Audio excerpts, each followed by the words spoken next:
Уважаемые коллеги, друзья, мы сегодня Chers проводим collègues, уже 9-е amis, заседание aujourd'hui, комиссии Генерального nous tenons la совета 9e réunion de la партии commission du Conseil général du Parti Russie Unie sur la coopération internationale et le soutien aux compatriotes à l'étranger. Avant de commencer notre discussion, je voudrais dire quelques mots. Il y a 3 ans, le 10 novembre 2021, cette commission a été créée sur la directive du président Poutine. Elle inclut non seulement des représentants de Russie Unie, mais aussi des membres d'autres partis parlementaires. Cela garantit un large consensus public autour des principales orientations de la politique étrangère définies par le chef de l'État. Au cours des réunions précédentes, nous avons examiné les questions internationales les plus importantes qui influencent la vie de nos citoyens. Je souhaite remercier sincèrement les membres de la Commission pour leur travail conjoint. Le sujet de notre réunion d'aujourd'hui concerne principalement l'initiative du président, qu'il a proposée le 14 juin, en appelant à la formation d'une architecture de sécurité eurasienne basée sur les principes d'égalité et d'indivisibilité. Cela signifie que les structures de sécurité déjà existantes en Eurasie doivent créer des liens de coopération qui permettront d'harmoniser leurs agendas. Parmi ces structures figurent l'Organisation du traité de sécurité collective, la Communauté des États indépendants, l'Organisation de coopération de Shanghai et l'ASEAN. Le but de cette initiative est de mettre en œuvre le principe des solutions régionales aux problèmes régionaux, c'est-à-dire que les pays de la région, dans ce cas de l'Eurasie, doivent assumer la responsabilité solidaire de la résolution des conflits, sans ingérence externe. Cette démarche est d'autant plus nécessaire que l'Occident collectif, ayant opté pour une architecture euro-atlantique centrée sur l'OTAN, a essentiellement abandonné les accords qui avaient été conclus dans ce cadre, notamment au sein de l'Organisation pour la sécurité et la coopération en Europe. On y avait proclamé le principe de sécurité indivisible, stipulant qu'aucune organisation dans la région de l'OSCE ne devrait revendiquer un rôle dominant.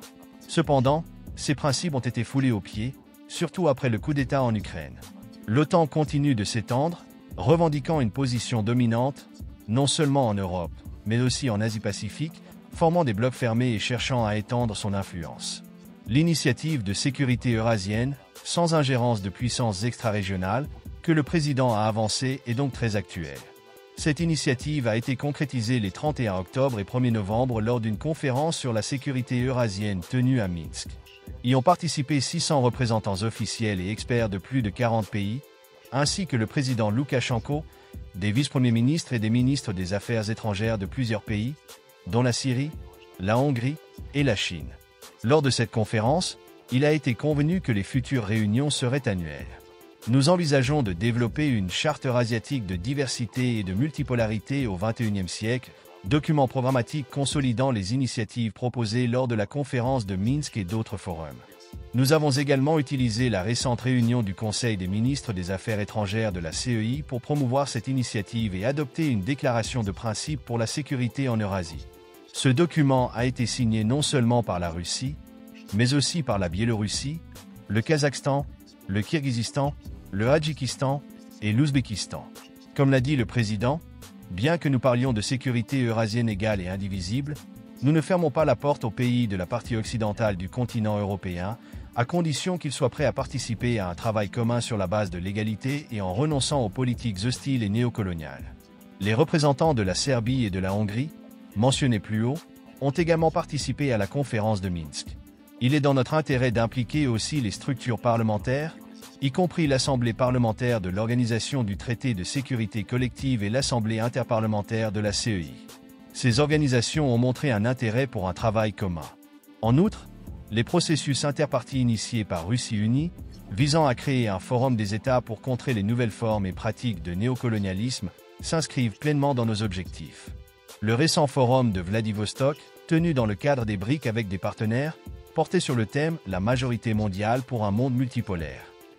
Dans la déclaration finale, les priorités de la présidence russe des BRICS ont été définies et en marge du forum, la première réunion du comité permanent du mouvement antinéocolonial pour la liberté des nations a eu lieu. Nous pensons qu'il est tout à fait pertinent de promouvoir en parallèle les initiatives de sécurité eurasienne par l'intermédiaire des structures des BRICS dans un contexte global. Un conseil d'experts a également été établi auprès du comité permanent du mouvement pour la liberté des nations, ce qui est une excellente avancée.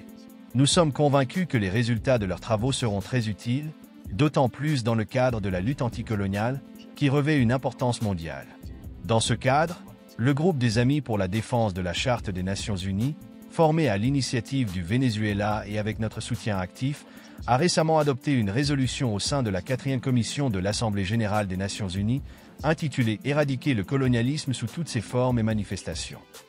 Cette résolution, soutenue par 99 pays, n'a été rejetée que par un seul État, tandis que plusieurs autres, pour des raisons politiques étroites, se sont abstenus de prendre position afin d'éviter de s'opposer à la majorité mondiale, composée des pays du Sud et de l'Est globaux. Cette résolution représente un signal fort. Elle prévoit notamment la création, le 14 décembre prochain, de la Journée internationale de lutte contre le colonialisme sous toutes ses formes et manifestations. Elle prévoit également l'inclusion d'un point spécifique dans l'agenda de la prochaine session de l'Assemblée générale, la 80e. Dans cette optique, la lutte contre le néocolonialisme prend désormais une dimension systématique.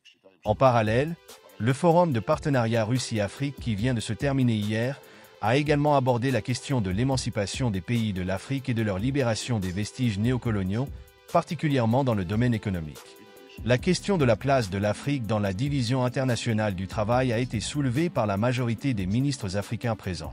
Bien qu'ils aient obtenu leur indépendance, beaucoup de pays africains continuent de jouer principalement un rôle de fournisseurs de matières premières, tandis que la majeure partie de la valeur ajoutée et des bénéfices sont réalisés en dehors de leurs frontières, principalement en Occident. Cette situation illustre bien le mandat de notre commission, et je suis reconnaissant pour notre collaboration continue. Le discours de Sergueï Lavrov suscite une réflexion profonde sur la réorganisation des alliances et l'établissement d'un ordre mondial multipolaire, en rupture avec le système unipolaire dominant. Lavrov critique fermement ce qu'il appelle des pratiques néocoloniales, attribuées aux nations occidentales, et propose une vision centrée sur la souveraineté et l'autonomie collective. Il appelle les pays de la région eurasienne, mais aussi d'autres continents, à travailler ensemble pour résoudre leurs propres défis et conflits sans dépendre de puissances extérieures.